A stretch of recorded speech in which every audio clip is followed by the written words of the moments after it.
to our Prague video. We landed in Prague airport around about 10 o'clock, and it's, what's the time now? Is it coming up to like midday? It's like 1 o'clock. It's like 1 o'clock, and we've managed to make it now to our hotel. When we got to the airport, we decided to take the bus to the hotel instead of using an Uber or a taxi, which I think were the other options. Yeah. Because it was a lot cheaper. And it was really easy and simple to do, to be fair, to get the actual ticket. I mean, we left the terminal and literally right across was the stop for all the buses, and then there's just these big yellow machines where you just pay. You can either pay with coins in krona, or you can use your card via your actual physical card or contactless. The other thing that I would just add as a quick little tip to do is if you do decide to use public transport, just make sure you validate your ticket.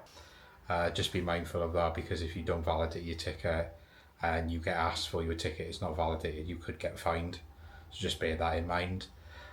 In terms of price, it costs 40 Czech krona, which is about £1.30 for a one-way train ticket for 90 minutes, or bus ticket, sorry, for 90 minutes. So for the two of us, it was 80 kronas, £2.60. Just to give you a bit of scope into that, the taxi or the Uber that we used for the self-service kiosk for the Uber was 650 krona. So it's quite a little bit more. I think it worked out about £23. So today is going to be our first sort of day in Prague. It's just coming up to 1 o'clock now, so we're going to have an afternoon/evening. So we're going to go to Manifesto Market, which is a market on the other side of the old town, just across the river.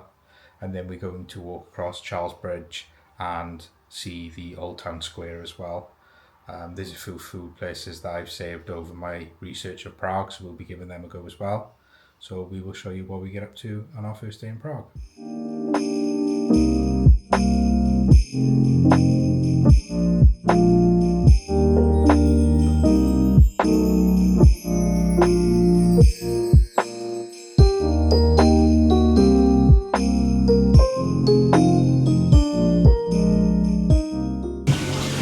So we're in Manifesto Market, which is our first stop on our Prague trip.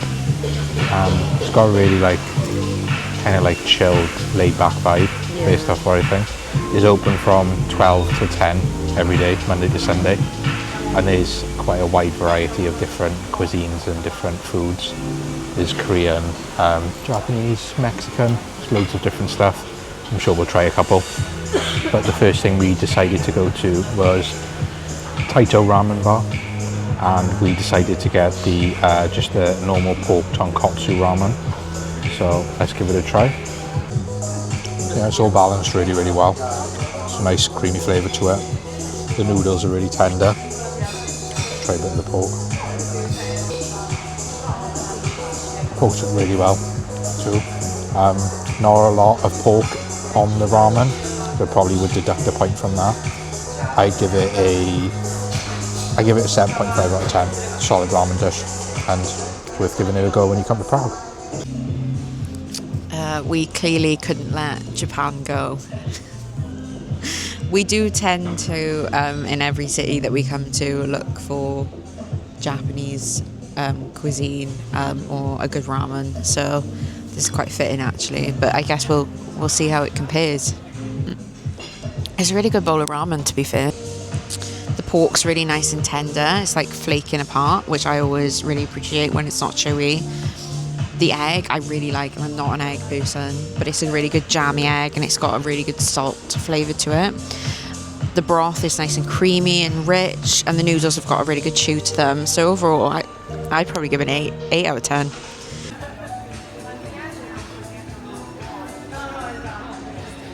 So, as we just said, we've never been to Korea, nor have we had kimbap. So I'm really excited to try it because I see it all the time on social media. It's kind of like, I guess, Korean's version of sushi. similar. but it's I don't know the fine details of how it's made, but obviously it looks very similar to sushi, but without fish. It's got veg in the middle of it. So the kimbap, I like the sesame flavour it's got around the seaweed. The seaweed's not like dry and sticky, and even though it's mostly just rice and veg in the middle, there's so much flavour kind of packed in there. It tastes really fresh. I give that another 8 or 8.5. I really like that. Next we've got the chicken tacos. Now, she did have 2 pots of sauce. This is the tomato based one, so this is the mild one, and then there is a green one which is jalapenos, which is a spicy sauce. So just depending on your flavour levels, decide what sauce you want. There's some different in the sauce. We'll try it. So it's a soft shell taco instead of a hard one. It's really nice. They've mixed in the herbs a little bit with the chicken and the cheese. The cheese is quite heavy on the cheese. The only thing I think it probably would do better with is like a little bit of salsa in it. Yeah. I think that adds like a bit more depth of flavour and a bit of difference, whereas you mainly do, unless you obviously add the sauce, you are just getting chicken and cheese. So, but it's still solid. Don't love it as much as I thought I would, to be honest. Is it your least? Out of the 3 we've tried, it's probably my least favourite one at the moment. I would probably give it a 6.57 out of 10. Like, okay, not blowing me away though, not as good, nowhere near as good as the kimbap and the ramen. So a bit of a jump, but one of the things that I always do when we come to a new country is to get the Starbucks mug. So we do it by country, and then when we go to America, we do it by state. So I've just got the Czech Republic one, which was reasonably priced. It's about £19. It was, yeah, £19, but it's really cute. I love the colours of it. Obviously, they always do it in the flag colours, so red, white, and blue. So I just got the normal You Are Here collection one, and yeah, I really like it, and I will add it to my collection.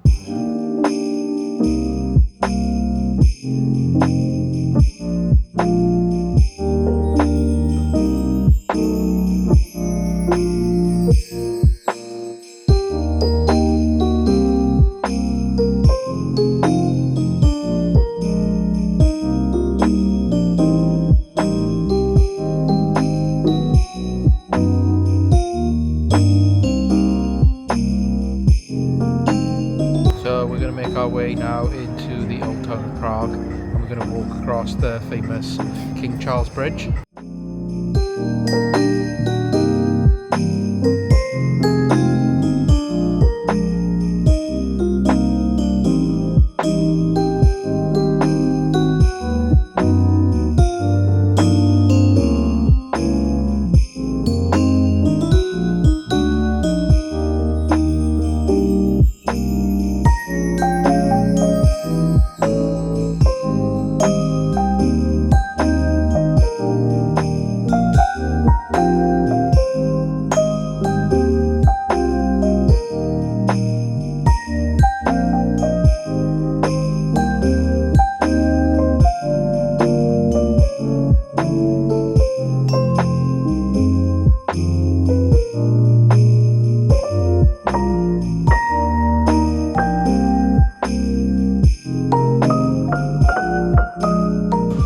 So we're in Shishi Zhao Mian, which is a restaurant just a little bit outside of Old Town of Prague, and they specialise in noodle dishes cut from, well, traditional noodles from Chongqing, and we also got the pork dumplings, so we're going to give them a try now.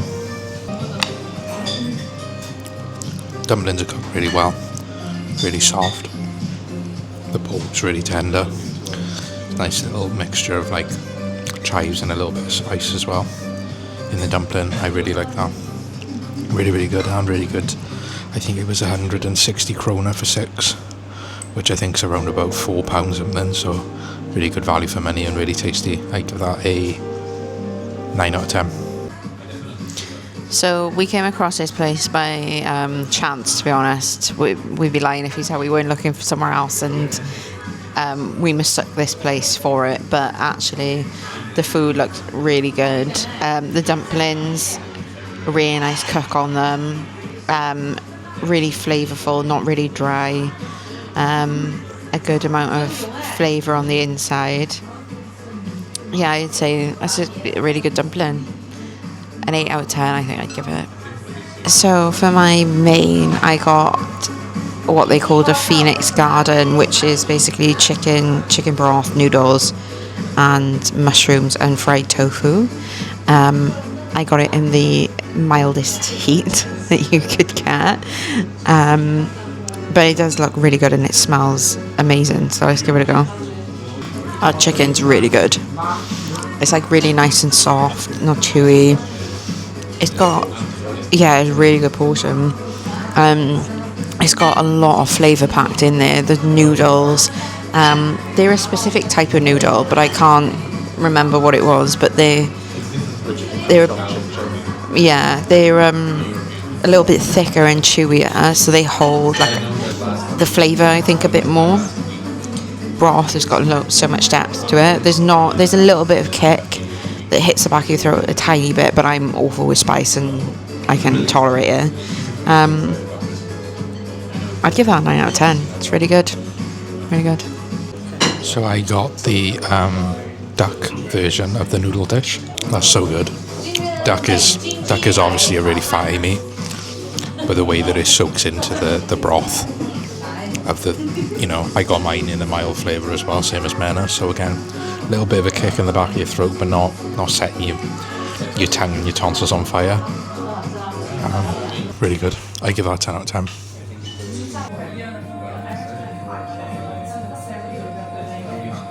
So we've just left the Chongqing Chinese noodle restaurant. Probably didn't stress it enough, but outside, I know we've just been to Japan, but outside of that, it's probably the best noodle broth ramen dish I've had my whole life. So I couldn't recommend it enough if you like ramen, you like noodle dishes. And it was reasonably priced. Yeah, as well, it was reasonably priced. I think we paid a total of 900 krona for that, the dumplings and 2 drinks. So it was around about, I want to say, £24 for all that, which I think is really, really reasonable. 100% would recommend going there, and Mena said she really enjoyed hers as well. All the food looked amazing, from what we saw from different tables as well. 100 out of 10, 100% recommend if you come to Prague and you like that type of food, go there. And like we said, it was a happy accident as well, so very happy indeed.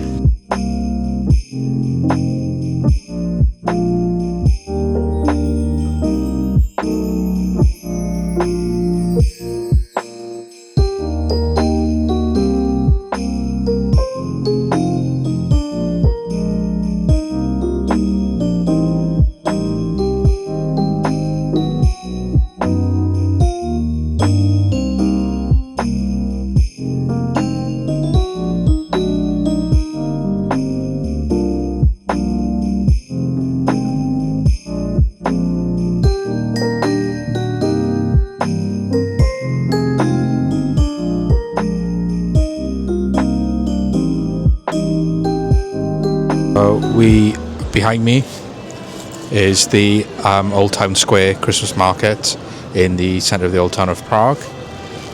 Probably one of the best markets I think we've been to in Europe.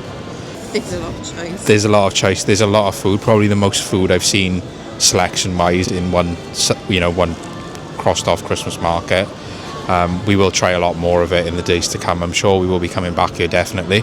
It's not been a traditional Christmas food day today. No, today's been a bit more hybrid. So we will have a few days where we try traditional Czech food, and also try all the food from the Christmas market. So we decided to get the chimney cake. Now, it did originate, from what I've seen online, in the northern part of the Kingdom of Hungary, but it's really popular as well in Czechia, Romania and Slovakia. A lot of them are very different variations of how it was made. So, but it's it's universally liked. So let's give it a try. We did have these last year in Hungary, and they're just as good. Really light pastry.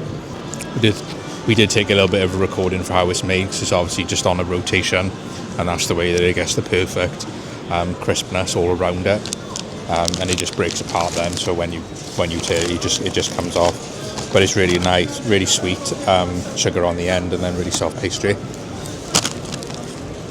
Really nice dessert Christmas dish when you come to the Christmas markets in Europe. If you see these in the Christmas market, get them. I would give them a 8.5 out of 10. So we got the traditional one. They have been modified over time.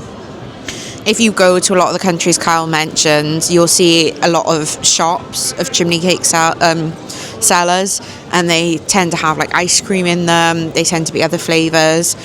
I feel like they are very nice still, because when you have the ice cream, it absorbs into the dough.